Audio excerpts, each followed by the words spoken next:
Assalamualaikum warahmatullahi wabarakatuh. Alhamdulillahirrabbilalamin. Pada kesempatan kali ini saya akan memaparkan tentang penilaian UAS, tentang penilaian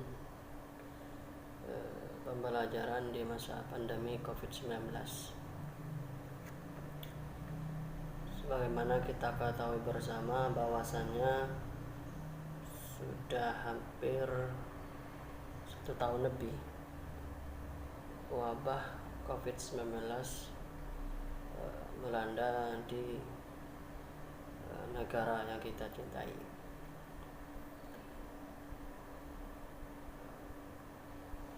Saya akan memaparkan tentang standar penilaian yang akan dilakukan di masa pembelajaran atau di era saat pandemi COVID-19, yakni baik menggunakan daring maupun luring seperti itu. Seberapa efektifkah pembelajaran tersebut diterima oleh siswa maupun mahasiswa?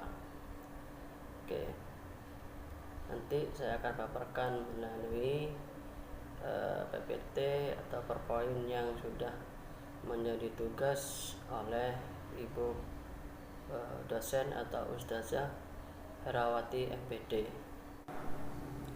Baiklah, kita sudah masuk di materi. Bisa kita lihat bersama. Di sini adalah materi penilaian pembelajaran di masa pandemi COVID-19. Oke, sebagaimana kita ketahui bersama bahwasanya di masa pandemi COVID-19 ini terkait pendidikan yang diajarkan atau yang diberikan kepada siswa maupun mahasiswa itu tidak lagi melalui tatap muka, yakni dengan daring maupun luring seperti itu. Tetapi kebanyakan itu sistem pendidikan yang dipakai ialah online itu, sehingga seberapa efektifkah pendidikan tersebut diterima atau ditangkap oleh nalar peserta didik itu sendiri. Sehingga dalam kesimpulan kali ini penilaian ini saya buat hanya dengan standar penilaian saja. Standar penilaian pendidikan adalah kriteria mengenai mekanisme, prosedur, dan instrumen penilaian hasil belajar peserta didik, di mana peserta didik nanti akan dijelaskan terkait ketika menempuh pendidikan di masa pandemi COVID-19. Kemudian penilaian standar penilaian pembelajaran merupakan kriteria minimal tentang penilaian proses dan hasil belajar mahasiswa dalam rangka pemenuhan pencapaian pembelajaran kelulusan. Standarnya siswa atau mahasiswa dikatakan lulus itu bagaimana? Apalagi sekarang pembelajaran yang diterima oleh siswa itulah sangatlah minim, dan bahkan siswa itu hanya menitip absen saja, tidak mengikuti pembelajaran yang diberikan oleh dosen itu sendiri. Penilaian pembelajaran, ya, kita berbicara tentang penilaian pembelajaran. Di sini ada beberapa proses penilaian proses dalam masa pembelajaran mencakupi 1 yaitu prinsip penilaian, 2 teknik dan instrumen penilaian, mekanisme dan prosedur penilaian, pelaksanaan penilaian itu sendiri, terus pelaporan penilaian dan kelulusan mahasiswa. Penilaian di sini termasuk ini yang mencakup, ya, yang mencakup kita bisa lihat di sendiri. Saya tidak akan panjang lebar mengenai tentang istilahnya secara mendalam untuk arti-artinya seperti itu. Oke, namun pada prinsipnya penilaian tersebut yaitu meliputi satu penilaian prinsip edukatif yaitu merupakan penilaian yang memotivasi mahasiswa maupun siswa atau memperbaiki perencanaan dan cara belajar, meraih atau mencapai pelajaran kelulusan seperti itu. Jadi intinya edukatif itu adalah memotivasi mahasiswa agar mampu memperbaiki perencanaan dalam belajar seperti itu. Jadi pada intinya belajarnya tidak semangat, jadi lebih semangat, itu seperti itu intinya. Kemudian di sini ada otentik ya. Otentik ialah merupakan penilaian yang berorientasi pada proses belajar yang berkesinambungan dan hasil belajar yang mencerminkan kemampuan masa pada saat proses pembelajaran berlangsung. Maksudnya seperti ini, penilaian itu dilakukan pada siswa atau mahasiswa saat sedang proses belajar mengajar berlangsung. Mahasiswa atau siswa itu istilahnya memiliki kemampuan tersendiri dari teman-temannya seperti itu. Yang ketiga ini objektif ya. Objektif merupakan penilaian yang didasarkan pada standar yang disepakati antara dosen dan mahasiswa serta bebas dari pengaruh objektivitas penilaian dan yang dinilai. Jadi kesepakatannya siswa dengan mahasiswa itu istilahnya seperti kontak belajar itu, entah kehadirannya atau keapanya, kan ada kontrak kuliah kata seperti itu yang dinilai, yang juga tidak dapat istilahnya dipengaruhi oleh nilai manapun seperti itu, objektivitas ya seperti itu.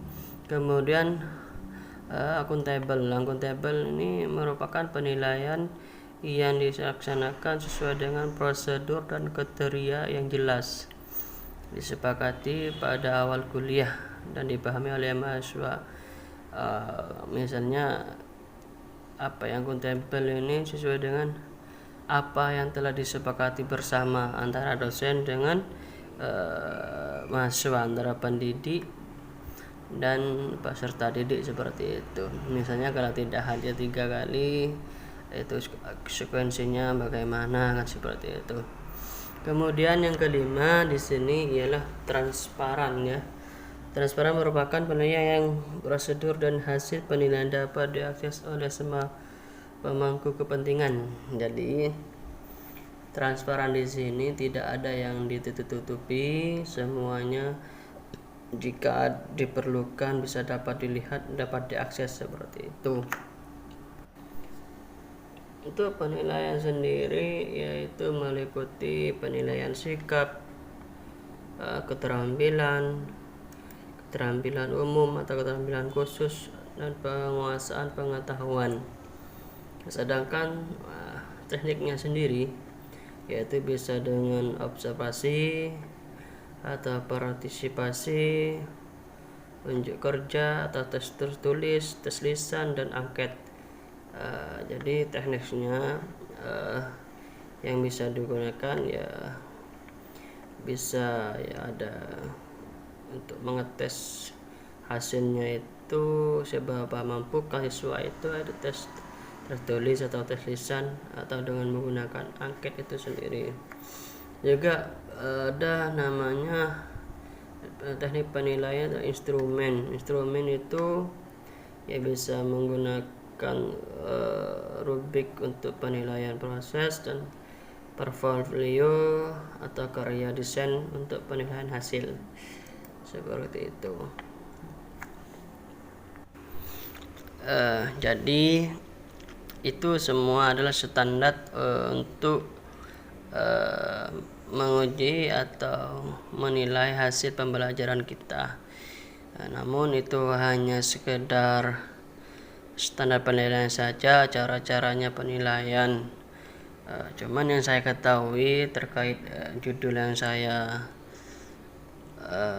saya ambil tentang pembelajaran di masa pandemi COVID-19, sebagaimana kita ketahui bersama bahwasanya pembelajaran yang saya terima itu tidaklah begitu efektif karena karena dengan sistem online yang saat ini,